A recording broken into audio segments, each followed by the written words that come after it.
Merci, Madame la Présidente. Permettez-moi également de remercier Madame Ouestrnou pour son exposé.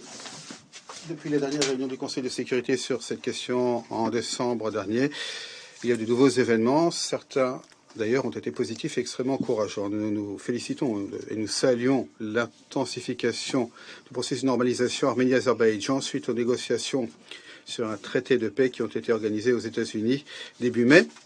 Les dirigeants des deux pays ont eu des rencontres à Bruxelles et dans d'autres capitales européennes. Les dirigeants de l'Arménie et de l'Azerbaïdjan ont reconfirmé publiquement leur ferme engagement en faveur de la déclaration d'Almaty de 1991 et en faveur de l'intégrité territoriale de leur pays.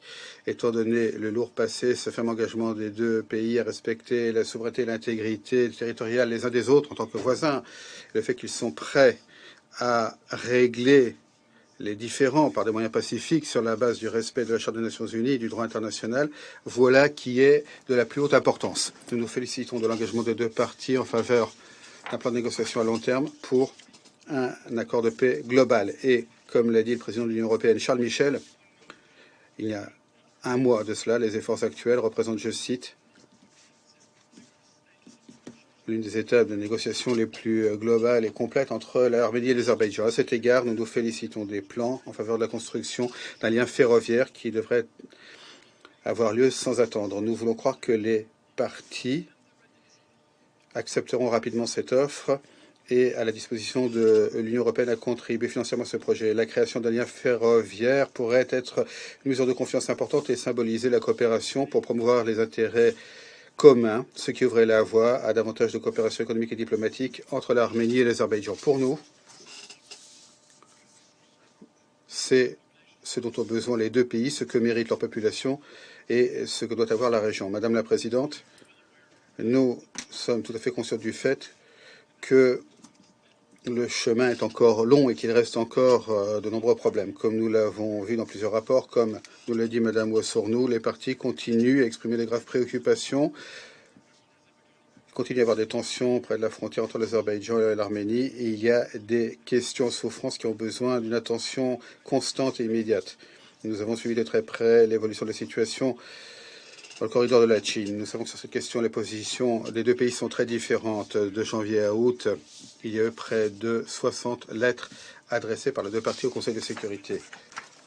Chaque pays a sa propre présentation de la situation, mais il y a un aspect qui est plus frappant que les autres, une profonde défiance entre les parties sur la meilleure manière de faire face à la situation des citoyens azerbaïdjanais d'origine arménienne qui vivent dans le pays et le besoin urgent pour les parties de se réunir et de travailler sérieusement pour régler toutes les questions non réglées. Nous répétons notre position de principe, les besoins humanitaires ne doivent pas être politisés, ne doivent pas être utilisés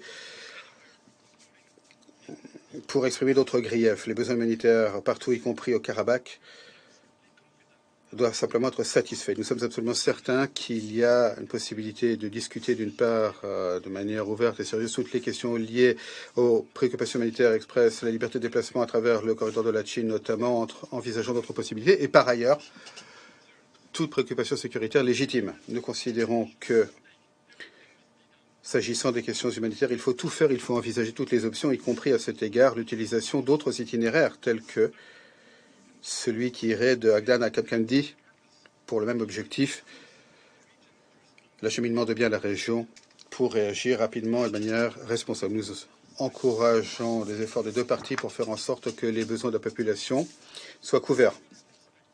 Plus largement, nous pensons que les parties doivent œuvrer avec la même urgence pour faire face à toutes les autres questions, pour délimiter leurs frontières, déminer et la démilitariser grâce à une coopération de bonne foi pour fournir le sentiment de sécurité nécessaire et éviter des incidents-accidents qui, étant donné la volatilité des situations, pourraient rapidement aboutir à une augmentation des tensions et à des heurts. Les parties doivent éviter des supputations qui ne sont pas nécessaires, des discours enflammés, avant tout, travailler au même objectif, la coopération, un avenir de coopération et d'amitié. Nous savons que le legs de 30 ans de ce conflit gelé douloureux ne pourra pas être surmonté du jour au lendemain, mais les nouvelles réalités, la détermination dont ont fait preuve récemment les parties doivent être pleinement exploitées de la manière la plus amicale et sincère. Nous exhortons les deux parties Au lieu de se faire une concurrence dans le domaine de la communication en s'accusant mutuellement de manière non productive, ils doivent travailler ensemble pour davantage de coopération, davantage de contact à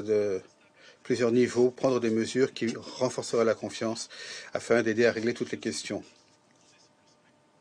Rien ne doit s'opposer à cette perspective. Pour nous, c'est la seule manière d'avoir une nouvelle réalité positive dans les relations entre l'Arménie et l'Azerbaïdjan. À cet égard, nous encourageons également des pourparlers directs entre les représentants de la communauté arménienne en Azerbaïdjan et le gouvernement.